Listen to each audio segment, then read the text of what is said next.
అంటే ముష్టి పచ్చడే కొనలేకపోతున్నావు. నువ్వెవడురా? గోల్డ్ ఏం కొనిస్తావురా దానికి?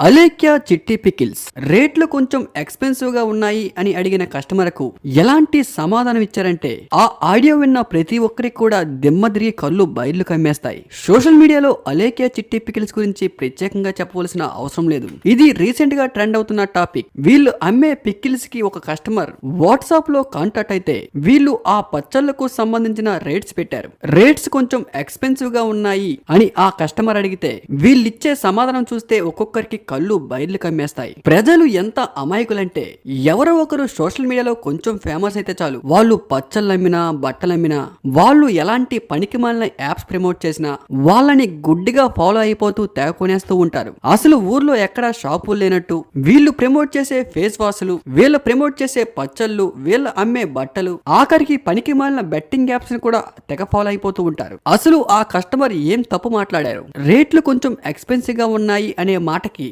మరి ఇంత దారుణంగా రియాక్ట్ అవుతారా? వ్యాపారం చేస్తున్నప్పుడు కస్టమర్లే దేములతో సమానం. వాళ్ళు నీ పికిల్స్ కొనక ముందు, నీ కస్టమర్ అవ్వక ముందు, అంతకంటే ముందు మీ ఫాలోవర్స్. అలాంటి ఫాలోవర్స్ ని అలా అనడానికి మీకు నోరెలా వచ్చింది? ఫాలోవర్స్ కొంటున్న పచ్చళ్ళపై వచ్చిన డబ్బులతో బ్రతుకుతున్న మీకు అంత బలుపా? ఏదైనా తప్పుగా కస్టమర్ మాట్లాడితే అలా రియాక్ట్ అవడంలో తప్పు లేదు. కానీ అవతల మాట్లాడుతున్న వ్యక్తి ఏమీ అనలేదు. జస్ట్ రేట్లు కొంచెం ఎక్స్పెన్సివ్ గా ఉన్నాయి అనే మాటకి మరి ఇంత దారుణంగా సమాధానం చెప్తారా?